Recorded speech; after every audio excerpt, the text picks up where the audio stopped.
Irmãos, abram suas Bíblias, por favor, em 1 Reis, capítulo 18.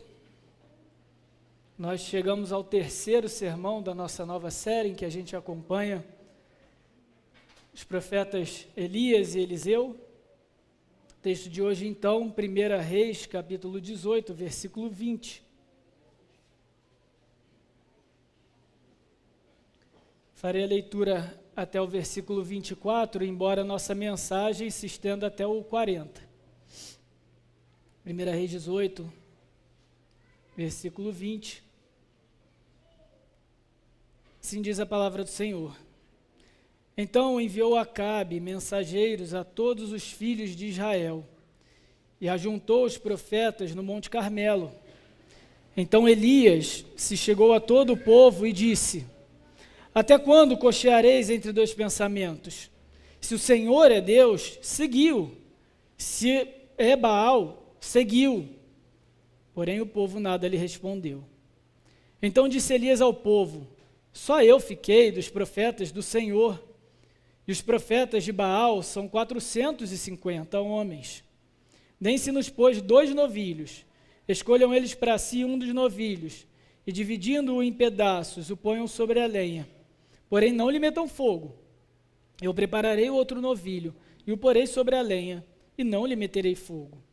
Então invocai o nome do vosso Deus, e eu invocarei o nome do Senhor. E há de ser que o Deus que responder por fogo, esse que é Deus. E todo o povo respondeu e disse: é boa esta palavra. Até aqui a palavra do Senhor. Feche seus olhos mais uma vez, vamos falar com Deus. Senhor, nosso Deus e Pai, te louvamos, Senhor, pela Tua palavra. Te louvamos pelo Teu poder. Te louvamos na beleza da Tua santidade.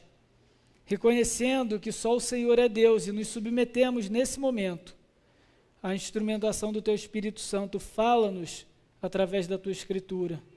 Enche a Tua igreja com o Teu Espírito, derrama o Teu Espírito sobre nós, para que possamos compreender com clareza a Tua palavra, aplicá-la ao nosso coração e amar ao Senhor de todo o nosso coração.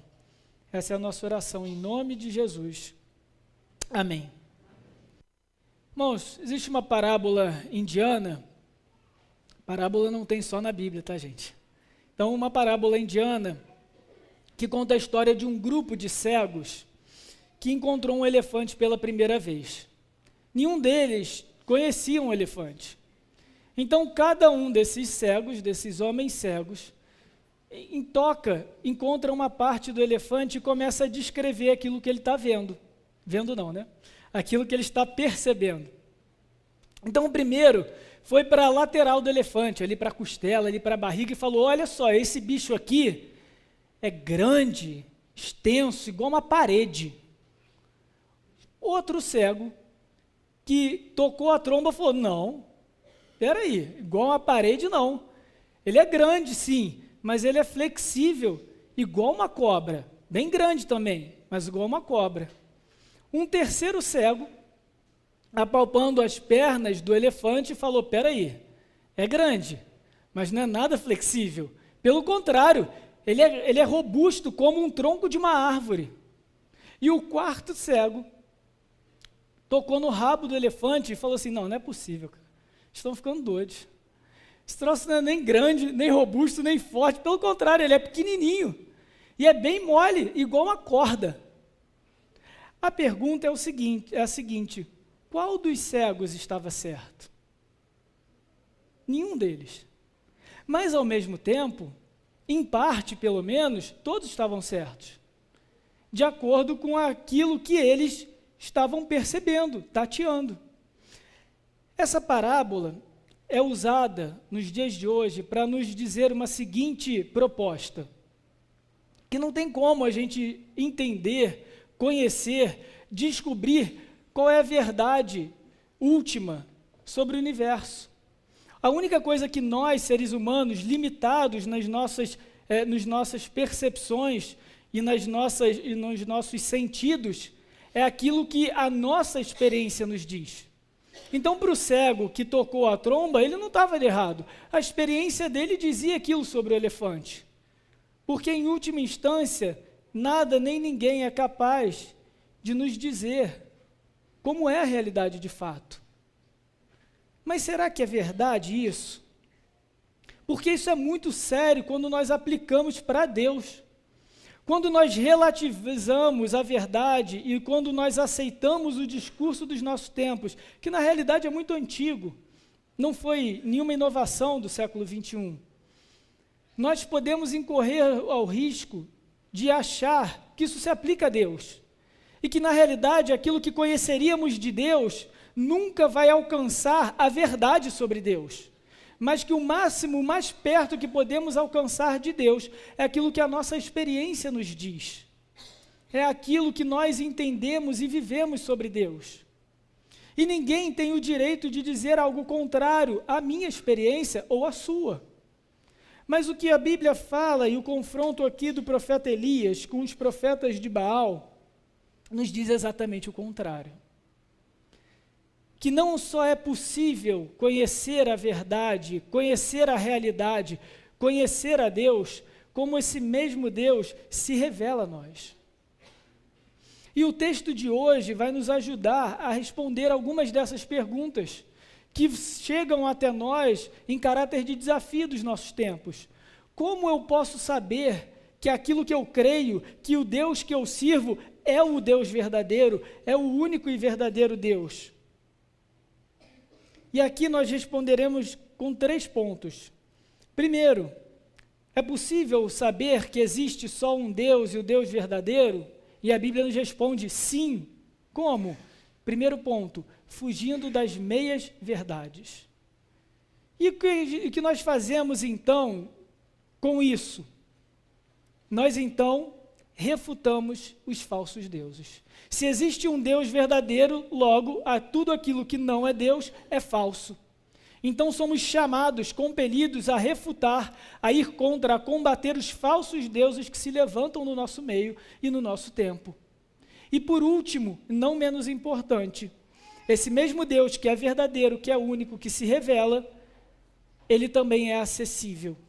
E o texto de hoje nos ensina como nós nos relacionamos com o Deus verdadeiro. Primeiro ponto, então, versículos 20 e 21, devemos fugir das meias verdades. Versículo 20, então enviou Acabe mensageiros a todos os filhos de Israel e ajuntou os profetas no Monte Carmelo. Então, onde nós estamos aqui? Nós estamos 900 anos antes de Jesus, nos tempos do rei Acabe e a sua esposa sanguinária Jezabel. Acabe, embora fosse rei de Israel, do povo de Deus, do reino do norte, ele simplesmente abandonou o Senhor e oficializou o culto a Baal por influência da esposa. E então, todo o povo caiu em idolatria. Em resposta a essa rebeldia e idolatria, Deus envia o profeta Elias, que prediz uma seca. Passados anos dessa seca, 3 anos especificamente, nós nos encontramos no texto de hoje. E está para acabar a seca. E então Deus envia Elias novamente para Acabe, agora para anunciar que não vai mais ter seca, que vai voltar a ter chuva. Mas antes disso, Deus confronta através do seu profeta Elias, Acabe, o rei ímpio de Israel, o próprio povo do Senhor que estava em rebeldia. Então nós vimos isso, o primeiro confronto foi de Elias com o rei Acabe, nós vimos isso no último sermão, no domingo passado.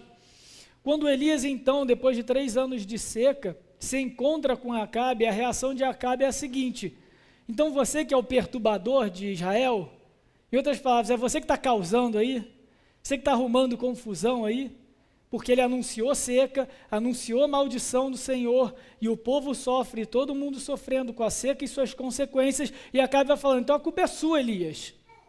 E aí Elias já dá uma invertida em Acabe e fala assim, não, Acabe, você que está causando, você que é o perturbador do povo de Israel, porque você trouxe maldição sobre o povo.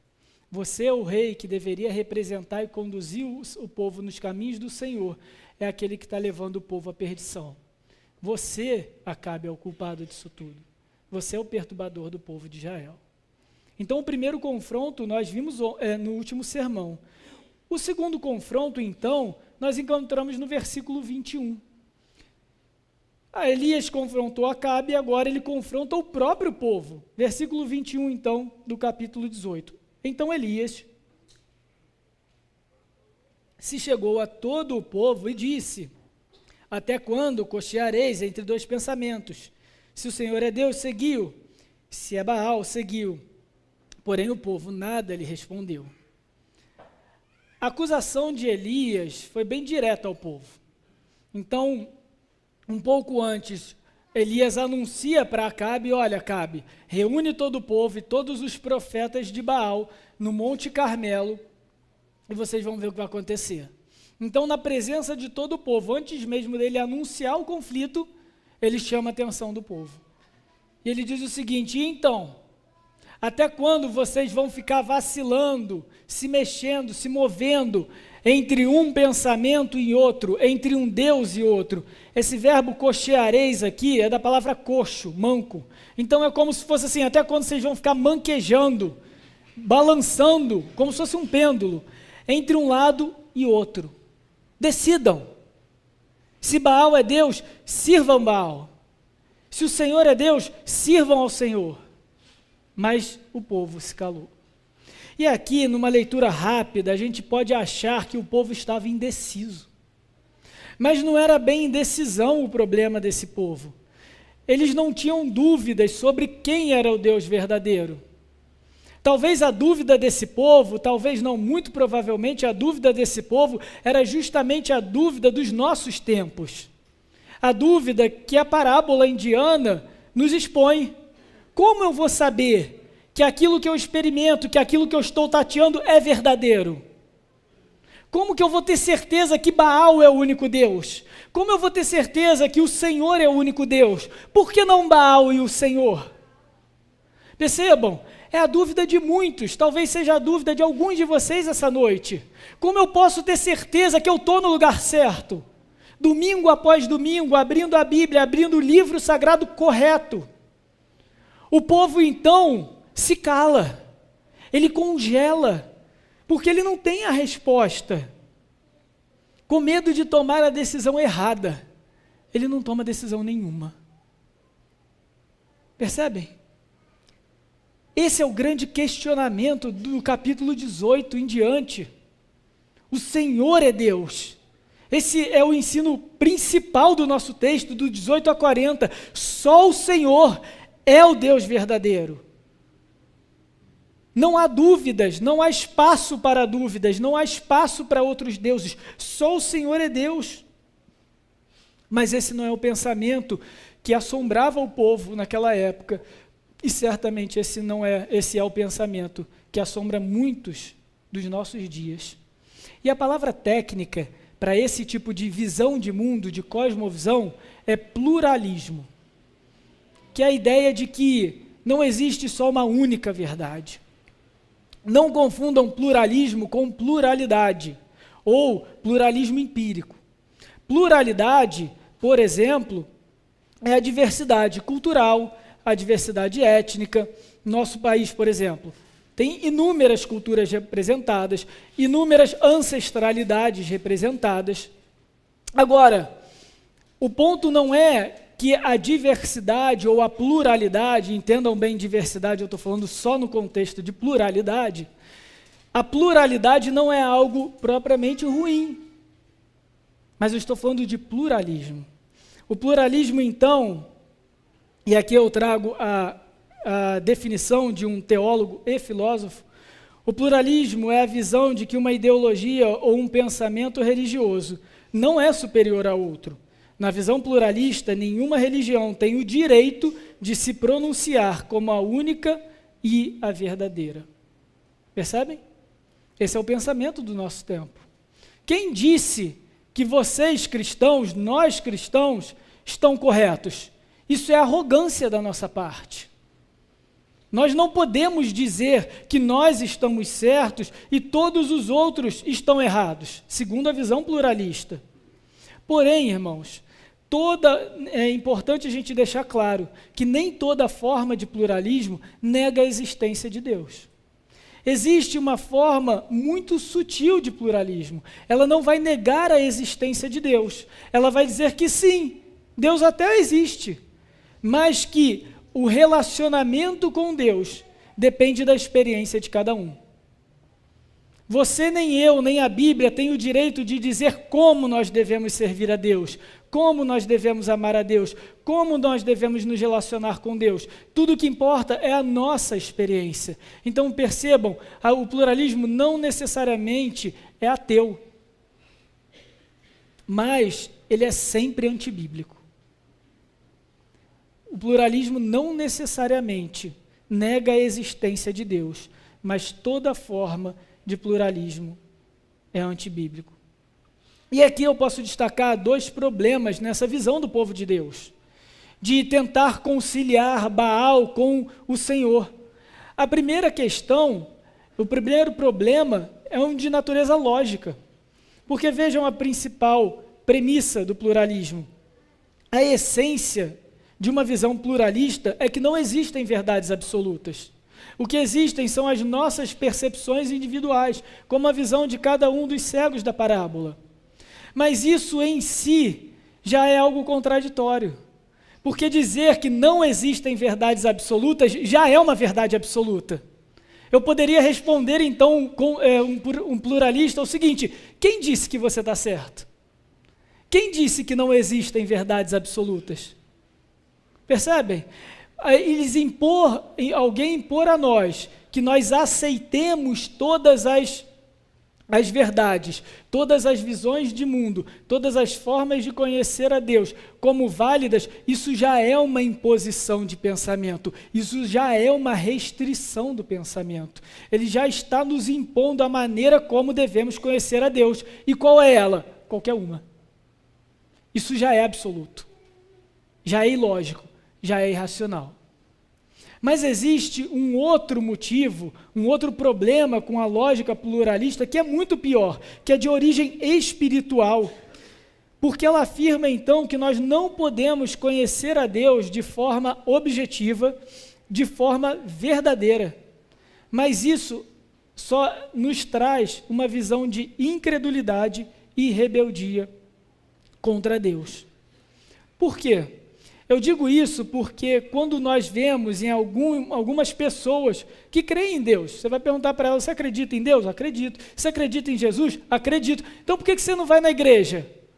Não, porque eu não preciso de ninguém para me impor como eu devo adorar a Deus. Eu adoro a Deus do meu jeito, na minha intimidade, na minha casa, porque eu faço isso de coração. Eu faço isso de forma sincera, de forma honesta, e você não tem nada com isso. Isso é uma visão pluralista da religião, do cristianismo. Mas isso também é rebeldia e também é incredulidade. Por quê? Porque a Bíblia nos ensina que Deus se revela à humanidade. E a Bíblia não nos ensina que Ele se revela de forma subjetiva no nosso coração a partir da nossa experiência. A Bíblia fala e a Bíblia registra um Deus vivo que se revela através de palavras, através de ações, através de homens e mulheres, de forma clara, de forma objetiva, de forma audível, de forma racional. Então, se você não crê na Bíblia, não tem como você crer em Deus, porque é a Bíblia a fonte para a nossa revelação do Senhor. Como poderíamos conhecer o Deus que se revela na Bíblia sem a própria Bíblia? Como que podemos conhecer o Senhor de forma objetiva sem a palavra dele? Nós não podemos, é impossível. Toda a Bíblia é a revelação do Senhor, a manifestação, o registro, o testemunho, de forma clara, de forma racional, pessoal, de forma perceptível, de que Deus existe e de que Ele se revela a nós, não a partir das nossas emoções, das nossas percepções, das nossas experiências, mas a partir daquilo que Ele diz sobre Ele mesmo. Por exemplo, João 14, Evangelho de João, capítulo 14. João 14, versículos 6 e 7. Uma fala de Cristo muito conhecida, e ele nos diz: respondeu-lhe Jesus: eu sou o caminho, a verdade e a vida. Ninguém vem ao Pai, senão por mim. Se vós me tivesses conhecido, conhecerias também meu Pai. Desde agora o conheceis e o tendes visto. O que Jesus está ensinando para os discípulos? Ele está ensinando o seguinte: olha, é possível conhecer a Deus. E você quer conhecer a Deus? Conheça a mim. E você quer me conhecer e me amar? Ouça e obedeça os meus mandamentos. Conhecimento objetivo. Conhecimento escrito. Registro histórico. O Deus que nós servimos é o mesmo Deus de Elias, de 2.900 anos atrás. É o mesmo Deus que Cristo revelou quando encarnou há 2.000 anos atrás. Por que nós temos essa segurança de que cremos e servimos o Deus verdadeiro? Porque a sua palavra é objetiva para nós. E ela permanece pela história ao longo dos milênios. Nenhuma outra religião tem um Deus único, forte, presente, sólido, estável, confiável, como o nosso Deus. Agora imaginem se Elias chegasse para o povo no Carmelo e dissesse: gente, eu senti aqui um negócio, é a minha experiência, confia, vem com o Pai, vai dar certo. Você acha que ia chegar para nós da mesma forma e com a mesma integridade que está aqui na minha frente? Claro que não. E com que segurança, por exemplo, os irmãos podem ouvir essa palavra? Não porque eu sou muito bom, não porque eu como pregador sou perfeito, porque eu sou pecador como vocês, mas porque qualquer passo que eu der fora dessa linha da Escritura, eu tenho a confiança de que os irmãos têm o conhecimento e têm as ferramentas e têm a instrução para me instruir e dizer: pastor, aqui é assim mesmo? Percebam, essa é a segurança da igreja. E todas as vezes na história que a igreja relativizou essa linha, qual linha? A palavra de Deus como verdade, revelada na Escritura, aquela igreja sucumbiu, aquela igreja caiu. Só vejam, por exemplo, a Europa, França, Suíça, Alemanha, berço da reforma protestante, do sola scriptura.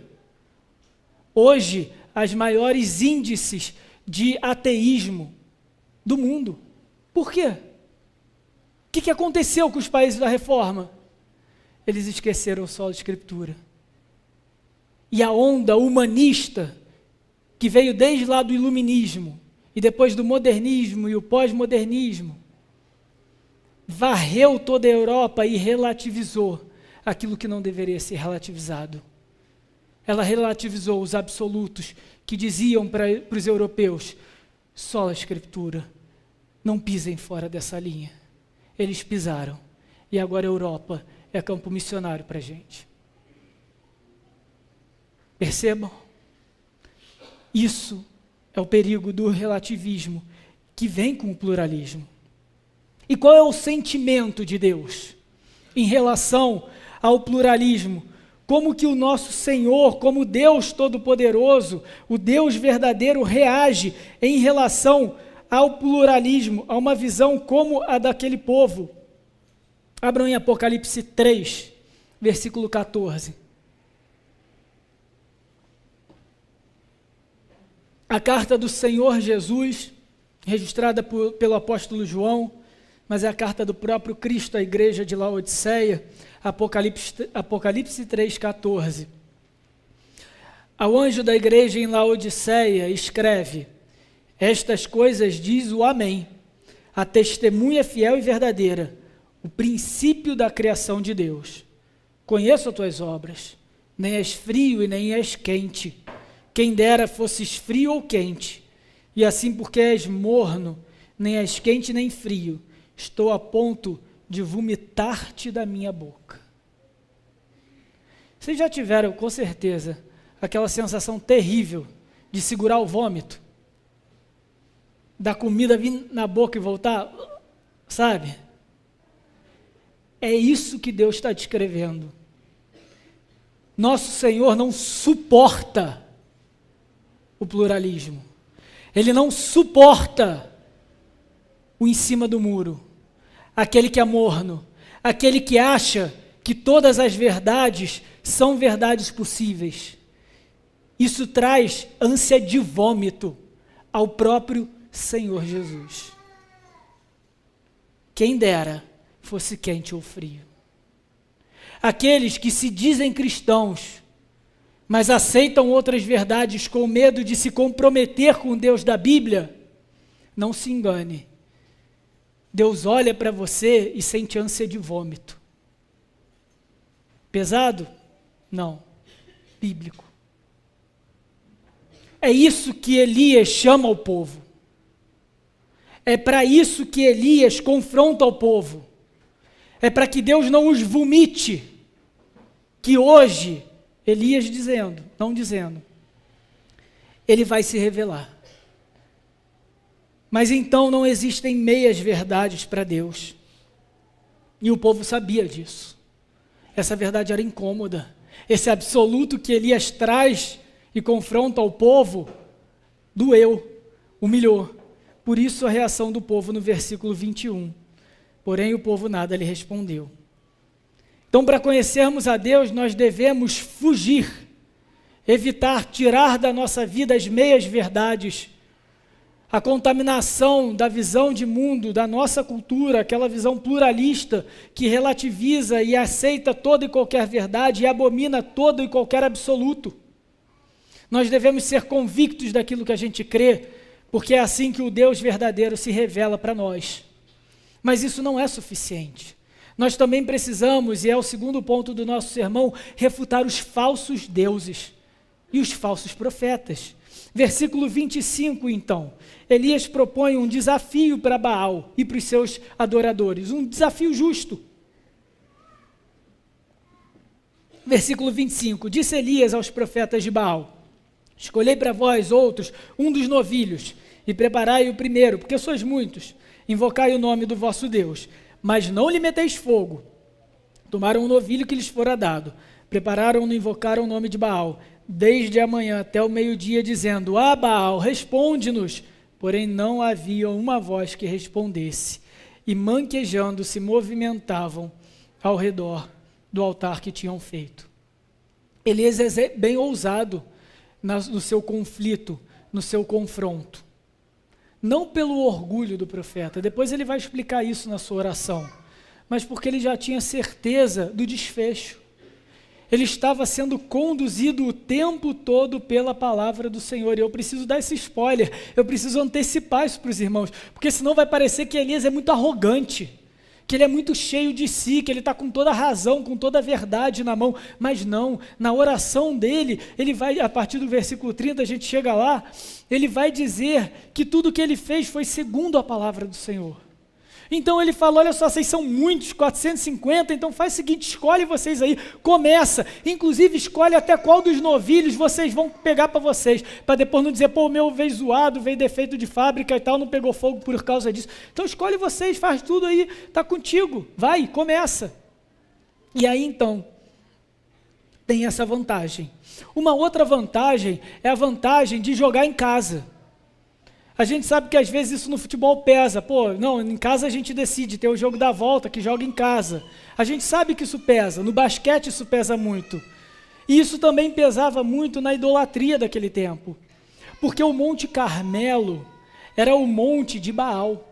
Alguns escritos antigos, da data dos Sumérios, associavam o Monte Carmelo ao penhasco de Baal. Então é como se Elias estivesse dizendo o seguinte: olha pessoal, para vocês não reclamarem, vamos marcar no Monte Carmelo. Vamos marcar no Monte Carmelo que vocês estão jogando em casa. Então não tem desculpa. Vai ser na casa de vocês, no penhasco de Baal. Vocês escolham um novilho. E aí, então, aquele sacrifício que pegar fogo sozinho primeiro, a gente sabe que é do Deus verdadeiro. E isso também era uma aparente vantagem para Baal. Porque Baal, como nós já vimos, era o Deus da tempestade. E como Deus da tempestade, não deveria ser difícil, né? Caiu um raio naquele local, naquele holocausto, naquela churrasqueira ali, digamos assim, e botar fogo em tudo. Então o pessoal de Baal, beleza, vamos embora, deitou e rolou. E ali eles ficaram da manhã até o meio-dia e nada acontecia. E a partir do versículo 27, nós vemos um Elias ainda mais ousado, provocativo. Por isso que eu falei, cuidado para a gente já não correr e julgar Elias, ou pior, querer ser como Elias. Então, beleza, daqui para frente agora, a gente tem que acabar com os falsos deuses do nosso tempo e ser zombateiro, e zoar todo mundo, e ser afrontoso e desrespeitoso. Não, calma, gente, calma. Não é isso que o texto quer dizer. Mas, de fato, Elias foi incisivo, ele foi provocante, mas tinha motivos para isso. Versículo 27, ao meio-dia, Elias zombava deles, dizendo, clamai em altas vozes. Em outras palavras, grita mais alto ainda, pode ser que Baal não esteja ouvindo, grita mais, porque ele é Deus. Pode ser que ele esteja meditando ou atendendo às necessidades. Aqui é fazendo o número 2 mesmo, tá, gente? Esse é o verbo, né, fazendo o número 2. Ou de viagem, ou dormindo, e o despertará. Gente, aqui realmente é muito provocativo. Mas isso não é uma zombaria infantil de Elias. Sabe por quê? A gente tem que olhar para a reação dos profetas de Baal. Eles não se sentiram ofendidos. Eles não se revoltaram contra Elias. Percebem? Se fosse uma zombaria como a gente lendo aqui, fala, pô, não é possível. Você vai me falar que Elias não estava sendo realmente zombateiro, que é até o verbo que está aqui. Mas isso daí, todas essas atribuições que ele dá a Baal, eram comuns e esperadas pelos adoradores de Baal. Eles acreditavam sim que Baal muitas vezes se calava porque estava meditando. Alguns escritos, registros históricos sobre o culto a Baal, vai dizer que Baal por vezes dormia, se cansava depois de um grande feito e se ausentava. E até nas épocas de seca, ele morria. Então, quando ele diz, ou dormir e despertará, é o seguinte, bobear, ele tá morto, né? Afinal de contas, é uma seca enorme, então ele morreu. Então, grita mais, galera, para despertar Baal da morte, para ressuscitar Baal, para reviver Baal. Isso era típico daquele paganismo. E isso, gente, nos ensina algo muito importante sobre falsos deuses e nos ajuda a combatê-los e identificá-los. Que é o seguinte, deuses falsos se parecem conosco. Deuses falsos são criados pelos homens à própria imagem e semelhança, para realizar as próprias vontades. Quando nós olhamos para Deus, muitas pessoas têm dificuldade com Deus, porque Deus é justo, porque Deus demonstra sua ira, porque Deus é rigoroso, porque Ele vai mandar a gente para o inferno. E aí, então, qual muitas vezes é a contrapartida dessas pessoas? Mas se Deus fosse bom, não faria dessa forma.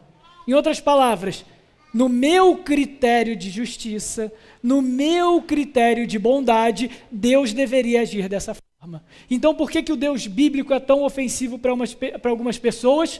Não é porque Deus é ofensivo, mas porque ofende o próprio ego dessas pessoas. E qual é a resposta, então? Criam-se deuses à própria imagem e semelhança. Deuses manipuláveis. Deuses que se parecem conosco. A gente vê isso em manifestações populares do catolicismo, do espiritismo, divindades que são manipuladas por ofertas, por oferendas, por promessas. Não passam de deuses que seguem a nossa vontade, desde que a gente dê a oferta correta. Mas são falsos deuses. Mas para não dizer que eu não falei das flores, em muitos casos, evangélicos confessos adoram falsos deuses, pensando que estar adorando Deus verdadeiro. Porque na sua forma de adoração, querem manipular o Senhor. Querem oferecer a Deus um culto para saciar as próprias vontades. Aí daí vem aquelas correntes de oração, aqueles jejuns intermináveis, aqueles propósitos, aquelas promessas, aqueles sacrifícios pessoais para tentar comover e mover o coração de Deus. Percebem? É assim que a gente adora falsos deuses. Se nós não adorarmos ao Senhor da maneira como Ele exige, esse vai ser o nosso terceiro ponto, e como está na Bíblia, como Ele mesmo se revela, e adorarmos só um pedacinho de Deus, nós já estaremos caindo em idolatria. Porque idolatria é tudo que a gente coloca no lugar de Deus, inclusive um atributo de Deus. Por exemplo, se eu adoro somente o Deus de amor da Bíblia, mas eu rejeito o Deus de justiça da Bíblia e digo, eu não posso acreditar em tudo que a Bíblia diz, porque eu acho que ninguém deve ir para o inferno, senão Deus ia ser muito mal. Então eu sigo só o Deus de amor. Isso já é idolatria. Porque você está recusando uma parte da palavra de Deus, que Ele mesmo falou de si. Percebam, aqui, irmãos, ou nós adoramos o Deus verdadeiro, como Ele é, único, inteiro, íntegro, na totalidade do seu ser, ou nós não adoramos de forma nenhuma. Não dá para enganar a Deus. E esse talvez era o problema daquele povo de Israel. Baal era muito cômodo para eles, mas também seria muito cômodo não cortar laços completos com Yahvé, com o Senhor. Vai que o Senhor realmente pudesse mandar o seu povo, o povo da aliança, os descendentes de Abraão para o inferno. Então, na dúvida, a gente fica com os dois. Mas aqui a gente vê claramente que deuses falsos atendem os nossos interesses. Eles são criados por seres humanos, à imagem de outros seres humanos falhos. E por isso, eles não podem nos responder. Porque eles são criados apenas para saciar as nossas próprias vontades.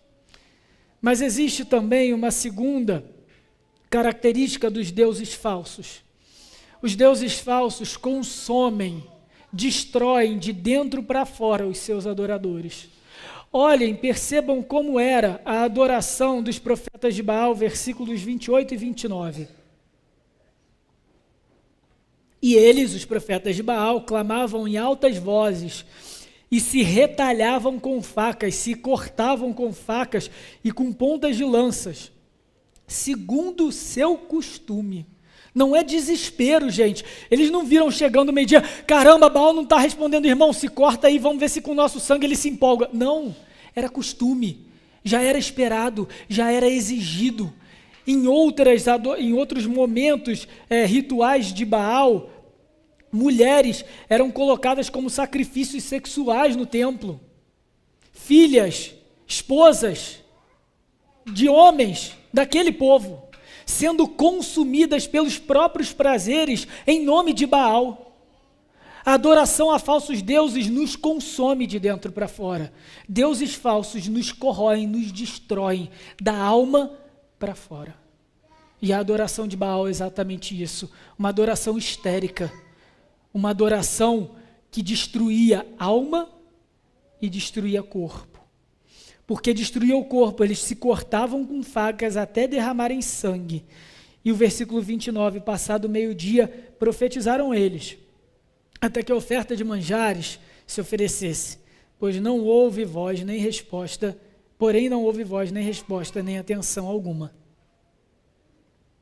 Aqui, gente, essa palavra no versículo 29, profetizaram, não é a mesma palavra que a gente atribui nos capítulos anteriores a Elias, que veio a palavra do Senhor como instrução para o profeta ou como revelação da palavra, da vontade de Deus. Profetizar aqui, na realidade, é algo como uma histeria ritual. Profetizar não é a melhor tradução. Quer ver?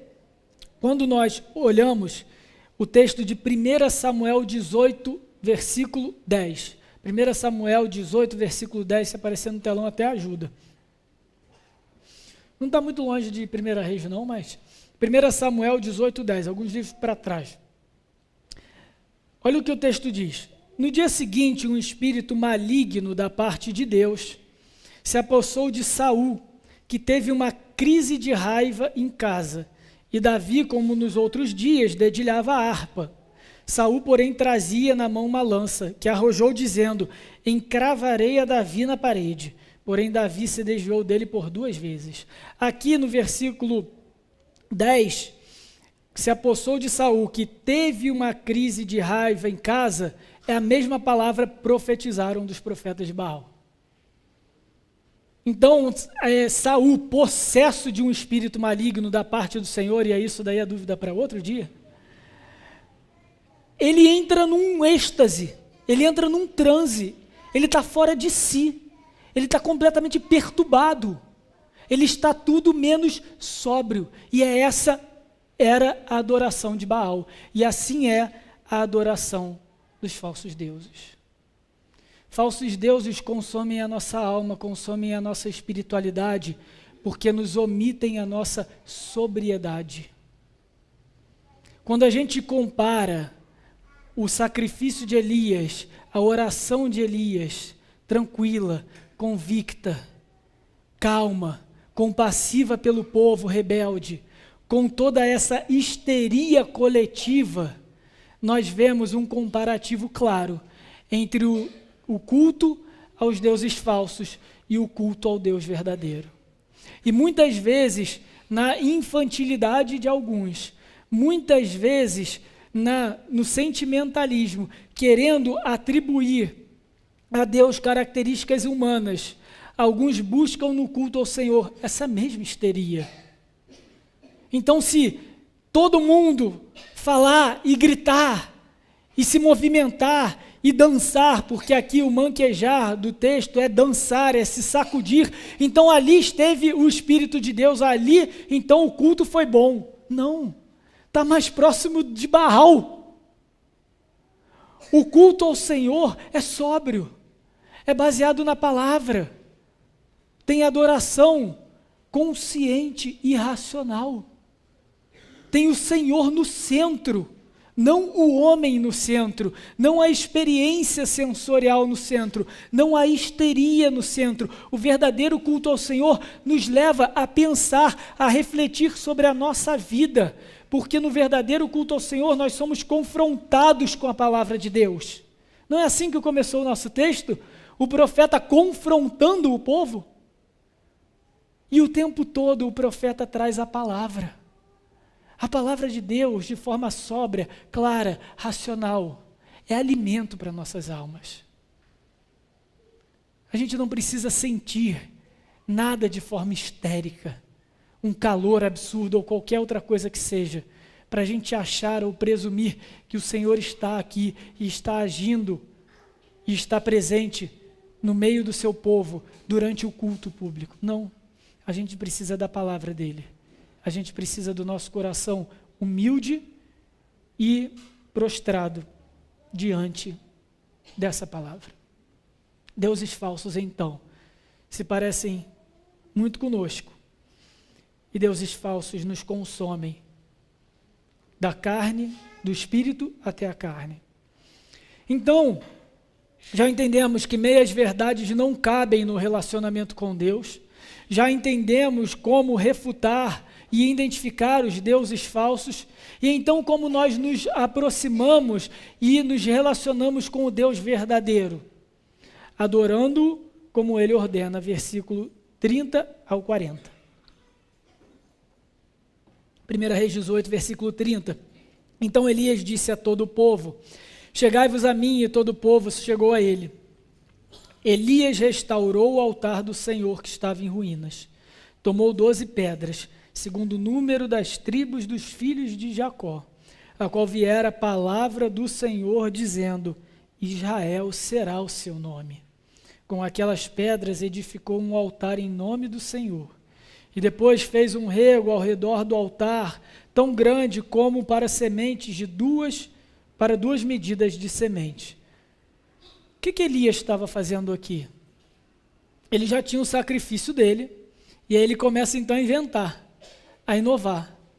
Mas antes mesmo dele pedir que Deus agisse, ele chama a atenção do povo todo de novo. E ele restaura o altar. Como assim restaura o altar? O que ele está dizendo? Ele está dizendo o seguinte: gente, vocês já viram aí que Baal passou vergonha. Agora Deus vai agir. Mas para vocês não pensarem que isso é um show, que isso é um espetáculo, tudo que isso que está acontecendo é só manifestação da fidelidade de Deus com o seu povo. E aqui a gente vê que, na realidade, tudo que estava em jogo não era Deus como o Senhor se mostrar que era o verdadeiro Deus e Baal era um Deus falso. Deus não precisa se provar para ninguém. Desde o início, Deus está agindo para restaurar o coração do seu povo. Porque ele não abandonou o seu povo na sua idolatria. Então, o primeiro movimento do profeta é restaurar aquele altar, 12 pedras, cada uma representando uma tribo, que remonta aos tempos lá de Jacó, quando ele voltava para encontrar o seu irmão Esaú, e aí então Deus aparece com ele durante a noite, ele luta contra o anjo do Senhor, é marcado na perna, e aí então o nome dele muda de Jacó para Israel. Você não chama mais Jacó. Chega de lutar com a própria força. Agora você vai sempre na força do Senhor. E você vai mancar para sempre, Jacó, para saber que a tua força vem do Senhor, o Deus da aliança, o Deus que prometeu para o seu avô Abraão, que dele, a partir dele, todas as nações da terra seriam benditas. Quando o povo de Deus se contaminou, se prostituiu com Baal, as promessas que Deus fez a Abraão, Isaque e Jacó foram comprometidas. Mas o que Deus está falando aqui através de Elias, quando ele reconstrói o altar, é o seguinte: eu não me esqueci das minhas promessas. O fogo vai descer, mas isso não é o mais importante. Vocês são meu povo e eu sou fiel à minha aliança com vocês. Vejam, Israel, eu restaurando aquilo que vocês tentaram destruir com o seu pecado. É isso que Deus está fazendo. Muito mais do que um milagre de cair fogo do céu.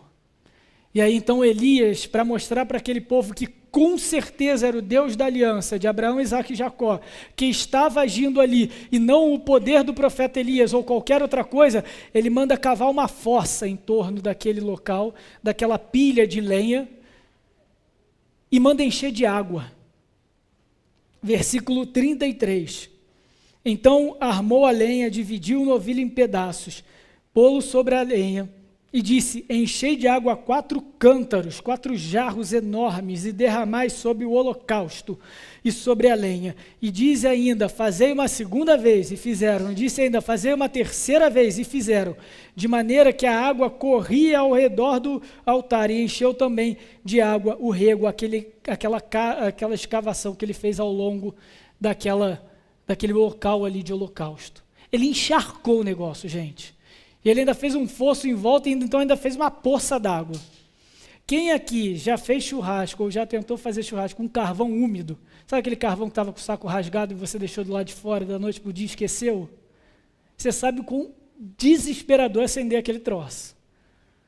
Elias colocou 12 garrafas, porque 3 vezes 4, 12 garrafas, 12 garrafões de água em cima do negócio todo, para mostrar que, gente, nem ser humano vai conseguir acender aquilo. O que Elias está dizendo? A honra é só do Senhor.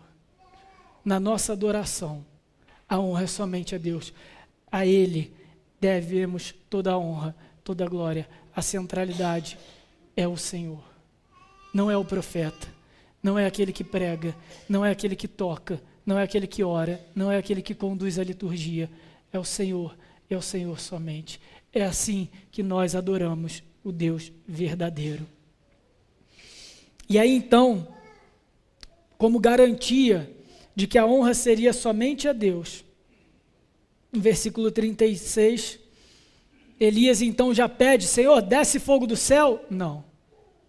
Ele ora, intercedendo pelo povo, intercedendo pela restauração, chamando a atenção do Senhor, não pela própria performance, não se cortando, não histericamente pulando, gritando, dançando na presença do Senhor. Ele simplesmente invoca a própria palavra de Deus, aquilo que ele já tinha como segurança, como verdade, a promessa que Deus tinha revelado a ele desde o início de Abraão, Isaque e Jacó. Versículo 36, no devido tempo, para se apresentar a oferta de manjares, aproximou-se o profeta Elias e disse: Ó Senhor, Deus de Abraão, de Isaque e de Israel, ou seja, de Jacó e desse povo todo aqui representado agora por esse altar que eu reconstruí. Fique hoje sabido que tu és Deus em Israel. Quem estava ouvindo essa oração? O povo. Antes do milagre acontecer, o povo viu o profeta interceder diante do Senhor por ele mesmo. Sabido que tu és Deus em Israel e que eu sou teu servo, e agora sim, e que segundo a tua palavra fiz todas essas coisas. Então, tudo que a gente viu até aqui, do capítulo 17, que a gente já está acompanhando Elias lá de trás até aqui, Elias então revela: tudo que eu fiz foi instrução do Senhor. Não fiz nada da minha vontade, não fiz nada do meu mérito, eu não fiz nada do meu sentimento, do meu coração, porque eu achei maneiro, porque eu achei interessante, porque eu achei que ia funcionar. Não, eu só fiz aquilo que o Senhor me instruiu a fazer. E na nossa adoração deve ter exatamente isso. Somente aquilo que o Senhor instruiu a fazermos, mais nada. E aí então, oração de Elias encerra a sua preocupação profética com o povo. Versículo 37, responde-me, Senhor, responde-me, para que esse povo saiba que tu, Senhor, és Deus, e que a ti fizeste retroceder o coração deles. Então, qual é a oração de Elias? De que o povo conhecesse a Deus. De que o povo fosse restaurado à adoração do Deus verdadeiro. Mas tem uma segunda parte meio esquisita, né? És Deus e que a ti fizeste retroceder o coração deles. Como assim? Como se Deus tivesse endurecido o coração do povo. Como se Deus tivesse recuado o coração do povo à idolatria de Baal. Olha que estranho. Elias, então, ele está nos ensinando, através dessa oração, que a pior coisa que Deus pode fazer por alguém é entregá-lo ao seu próprio pecado. Então, o que Elias está ensinando para esse povo, ao interceder por ele, é o seguinte: vocês sofreram e estão sofrendo por causa da idolatria de Baal como castigo de Deus.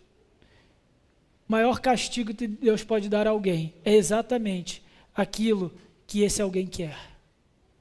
É por isso que Paulo vai dizer na sua carta aos Romanos que aqueles incrédulos que negaram a Deus, Deus os entregou às suas próprias paixões.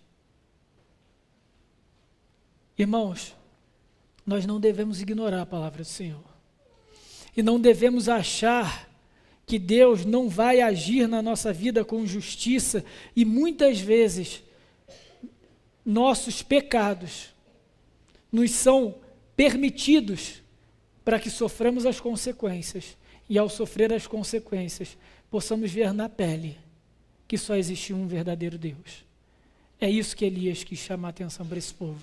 Vocês sofreram até aqui, porque vocês recusaram reconhecer que só o Senhor é Deus, e foi Deus quem permitiu isso para restaurá-los, porque Ele é o Deus da promessa. Ele não vai abandonar vocês como Baal. Ele não vai se calar como Baal, porque Baal não é Deus, mas o Senhor é Deus. E então, Elias orou, de alto e bom som, versículo 38, e então caiu o fogo do Senhor, e consumiu o holocausto e a lenha, e as pedras e a terra, e ainda lambeu a água que estava no rego. Consumiu toda aquela água, tudo aquilo que estava encharcado ali. Vejam, não foi só aquele sacrifício, aquele boi novo de 1 ano que foi torrado, mas a lenha foi torrada, virou carvão. As pedras carbonizaram e a água secou. Não tinha como alguém ter dúvida que não foi o Senhor que agiu. E no nosso momento de adoração, o primeiro louvor me lembrou exatamente esse ponto do sermão. Porque a gente cantou que o amor de Deus é furioso, é poderoso e abraça-nos. É exatamente disso que esse texto está falando, de um amor furioso. Mas ele não é furioso como a nossa fúria, que é pecaminosa. Ele é furioso porque ele consome o pecado, porque ele é justo. Aquele novilho, aquele boi morto foi consumido pelo fogo de Deus, porque holocaustos eram sacrificados a Deus como oferta pacífica ao Senhor por causa dos pecados do povo. Então, quando o fogo desce do céu, não é simplesmente porque a oração de Elias foi ouvida, mas porque Deus está dizendo o seguinte: o seu pecado exige de mim justiça, exige de mim sangue, exige de mim sacrifício, e eu, na minha justiça, na minha ira, na minha fúria, eu vou consumir esse holocausto, porque você, Israel, pecou contra mim. É furioso. A ira de Deus é poderosa. O Senhor é homem de guerra, como a gente lê na Escritura. Mas nessa fúria, nesse poder, como a gente cantou, Ele nos abraça. Porque foi na fúria do fogo que desceu do céu e lambeu até a água que estava ali. Ele reconciliou o povo consigo. Ele restaurou aquele povo que estava condenado na sua idolatria. Versículo 39, e vendo todo o povo, caiu de rosto em terra e disse: o Senhor é Deus, o Senhor é Deus. E logo em seguida, no versículo 40, o profeta Elias então disse ao povo: lançai mão dos profetas de Baal, que nenhum deles escape. Lançaram mão deles e Elias os fez descer ao ribeiro de Quizom e ali os matou. E aí nosso texto encerra de novo com Elias, né? Ele tinha descido fogo do céu, consumiu tudo. O povo adorou, prostrou, beleza, podia acabar aí. Elias então agora, galera, pega a espada e mata todo mundo. Que isso, gente? O que está acontecendo aqui? Isso também faz parte da adoração ao Deus verdadeiro. Porque a adoração ao Deus verdadeiro, ela nos restaura, como Elias restaurou o altar. Ela tem Deus como o centro, mas ela também tem como característica o cumprimento da palavra de Deus e da lei do Senhor. E lá em Deuteronômio, estava escrito na lei de Moisés, que todo o homem, mesmo de fora, mesmo estrangeiro, que conduzisse o povo de Deus à idolatria, deveria ser morto pelo povo a fio de espada. Então, quando Elias diz isso no versículo 40, ele está dizendo: vamos ver se essa adoração de vocês é verdadeira. Quando eu perguntei se vocês queriam saber se era Baal ou o Senhor, vocês se calaram. Vocês viram fogo descendo do céu e adoraram, falaram por 2 vezes de forma bem enfática: o Senhor é Deus. Vamos ver se o Senhor é Deus, então. Vamos cumprir a lei de Deus. E eles cumpriram. A nossa adoração não vai servir de nada, gente, se daqui em diante a gente não cumprir a palavra do Senhor. A gente chegar aqui, ter um culto bíblico, fazer tudo somente aquilo que o Senhor prescreve, o Senhor e a palavra dele como centro desse culto, mas daqui diante, amanhã ou depois, a gente seguir a nossa própria vida e se voltar contra a palavra dele e ignorar a lei de Deus. Não adiantou nada. Hipocrisia. Algumas pessoas falam, e eu não discordo totalmente, a nossa vida é de fato uma eterna e uma constante adoração a Deus. Embora o momento de adoração específico ao Senhor seja aqui, no domingo. Mas de fato, nós adoramos a Deus dia após dia. E como que a gente adora a Deus? Cumprindo a palavra dele.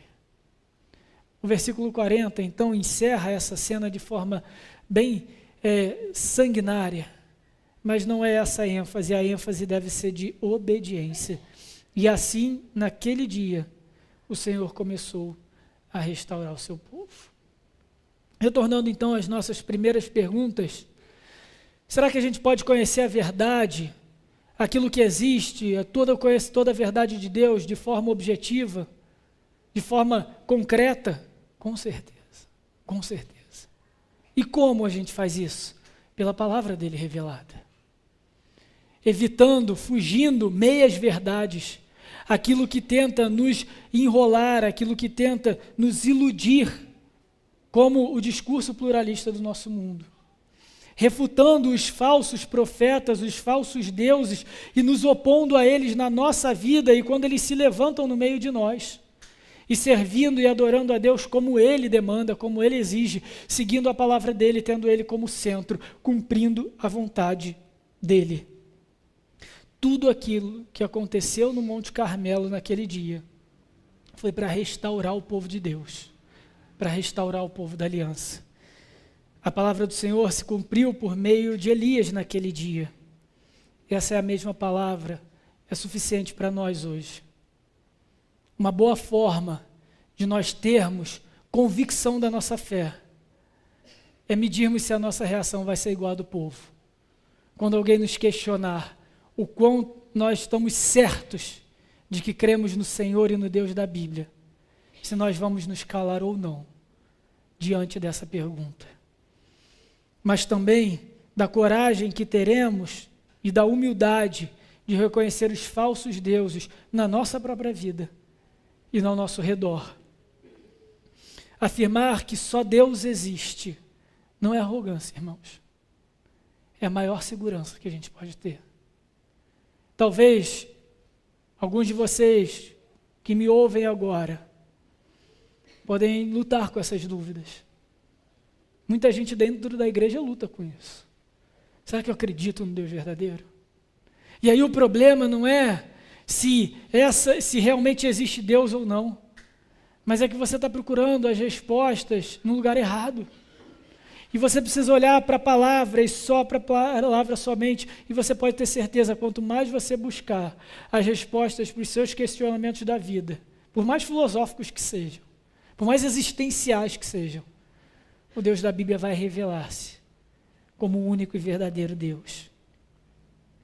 E os falsos deuses vão se calar.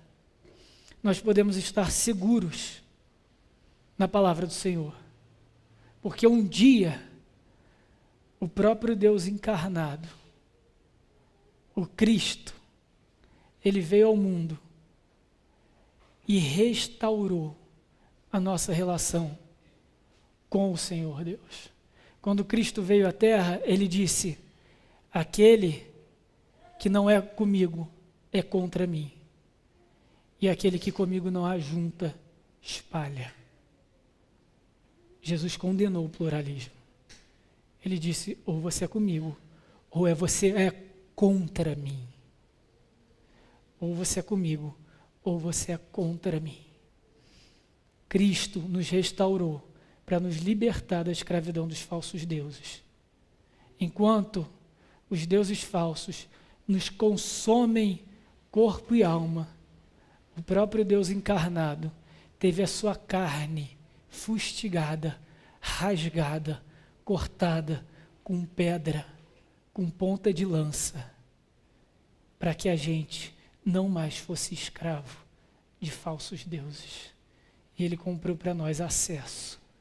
Na cruz, a ira de Deus caiu sobre o holocausto perfeito, sobre o novilho, sobre o Filho de Deus, para que a gente agora pudesse se colocar na presença do Senhor e dizer: o Senhor é nosso Deus.